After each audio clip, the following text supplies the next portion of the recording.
Atkinson is now in federal prison. Authorities believe he still runs the North Carolina mob, much of the heroin business for itself, and authorities say it is beginning to use its well-disciplined organization to compete with the mafia in other areas of criminal activity. The North Carolina mob is this country's newest organized crime family. Frank had more money than the mob. Matthews was the number one. He would have ruled the United States. He's literally fallen off the face of the earth. A lot of people looked up to Frank for probably all the wrong reasons.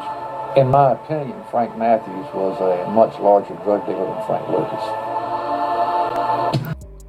Frank Black Caesar Matthews was born on February the 13th, 1944 in Durham, North Carolina. His mother died when he was 4 years old, and he was raised by his aunt, Marcella Steele. At the age of 14, Matthews led a teenage gang in stealing chickens from local farms. When confronted by a farmer, Matthews assaulted him with a brick, and he was arrested in October 1960 and served a year for theft and assault at the Riley State Reformatory for Boys.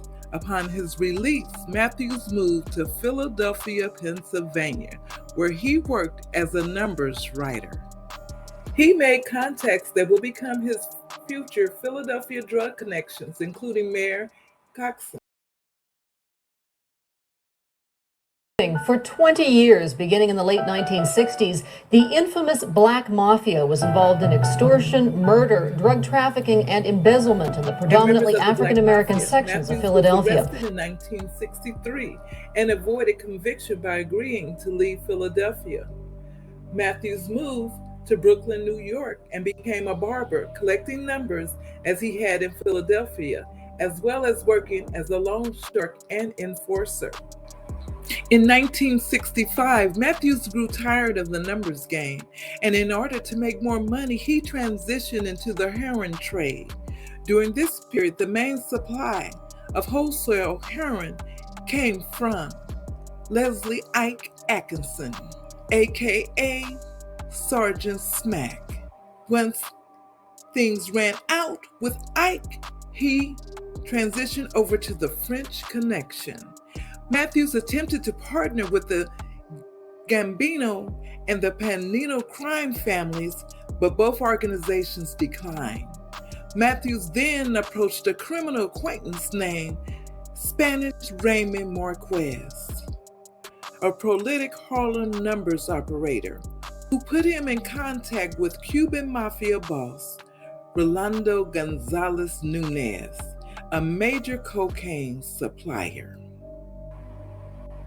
Shortly before fleeing to Venezuela to avoid indictment, Gonzalez sold Matthews his first kilogram of cocaine for $20,000 with a promise to supply more in the future. The relationship between Matthews and Gonzalez expanded into a lucrative and expansive drug trafficking network, with Gonzalez regularly sending large loads of cocaine and heroin from South America. Matthews expanded on this, and within a year was one of the major players in the New York drug trade. Three of the biggest drug kingpins in the United States at that time were black and were all from North Carolina. It was Frank Lucas, Leslie Ike. By the early 1970s, the Matthews organization was handling multi-million-dollar loads of heroin, with Matthews himself earning multi-millions of dollars in 1972, according to the Drug Enforcement Administration, DEA. Matthews controlled the cutting, packaging, and sales of heroin in every major East Coast city. In New York, he operated two massive drug mills in Brooklyn, one located at 925 Prospect Place, nicknamed the Ponderosa, and the other at 101 East 56th Street, nicknamed OK Corral. Both locations were heavily fortified and secure, with walls reinforced with steel and concrete and protected by guards with automatic weapons. Besides controlling the retail sale of heroin, the Matthews organization supplied other major dealers throughout the East Coast with multiple kilogram shipments for up to $26,000 per kilogram. Matthews was known to supply heroin to Philadelphia through Major Casear, who then sold it to the Black Mafia. It still took a little while before he was taken seriously. Let's face it, they couldn't believe that this black guy, was working in 21 Matthews states. purchased a house in the Mafia network. enclave in Tottenham Hills at 7 Buttonwood Road.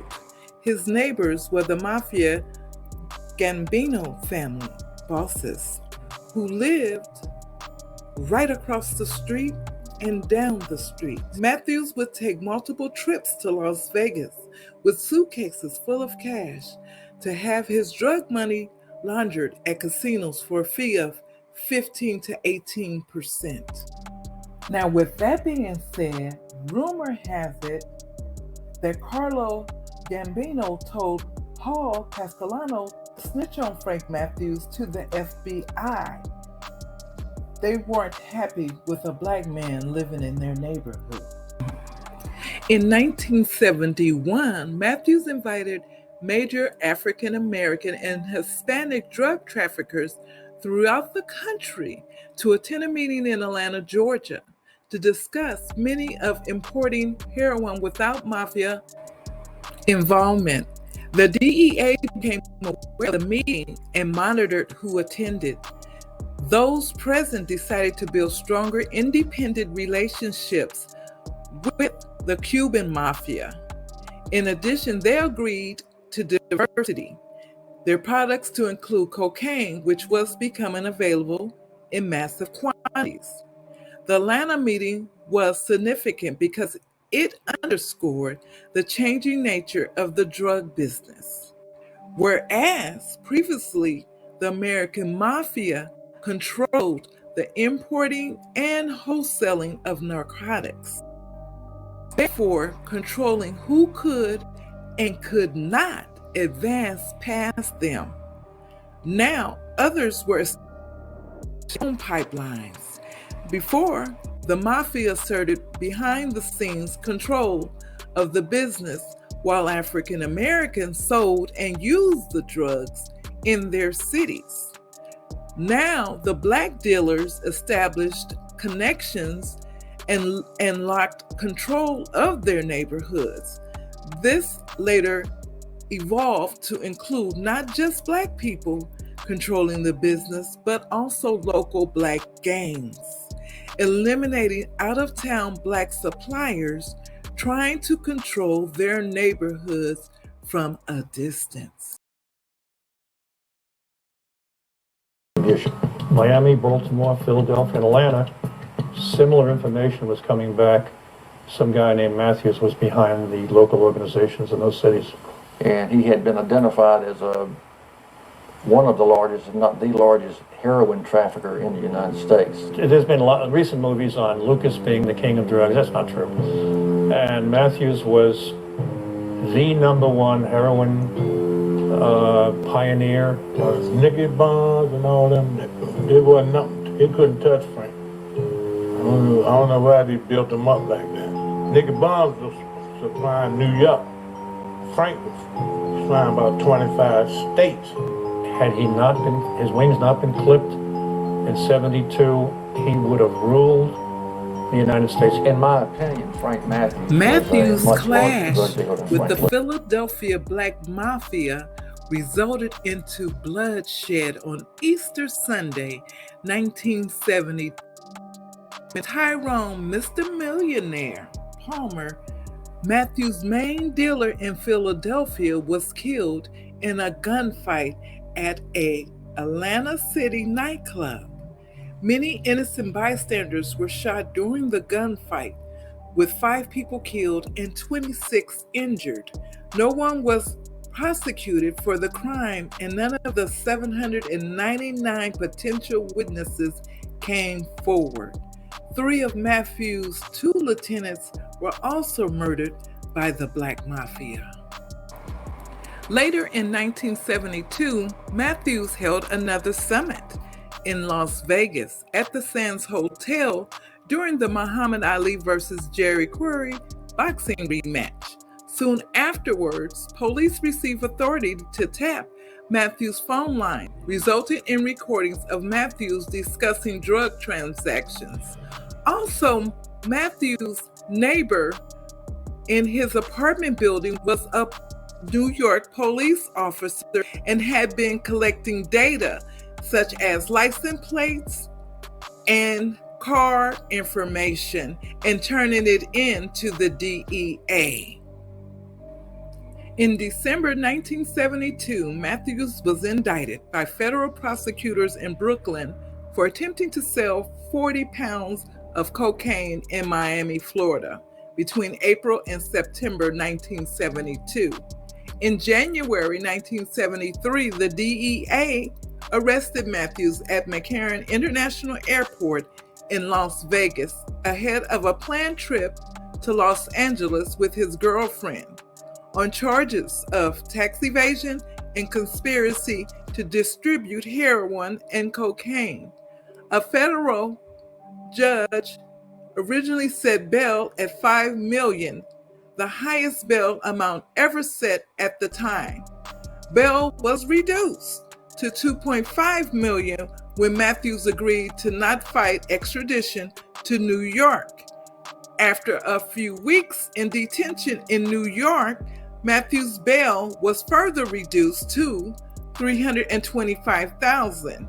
He was indicted on 6 counts of tax evasions and conspiracy to distribute heroin and cocaine and faced 50 years in prison. On July the 2nd, 1973, Matthews was scheduled to appear in a Brooklyn courthouse but never showed. He allegedly took $20 million and fled the country with his girlfriend. Matthews left behind his common-law wife, their 3 sons, and their Staten Island mansion and was never seen again. It never crossed my mind to take off.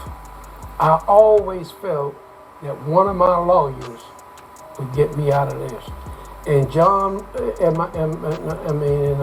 my lawyer in Florida's father was also a district court judge, but not over our district here. He was out of middle district, like out of Minnesota and places like that. And I had John McConnell in this law firm here, and the lawyer I had out of Fayetteville, Numbox, and everything like that. I felt that I might have to do 3 or 4 years, but I was going to get out.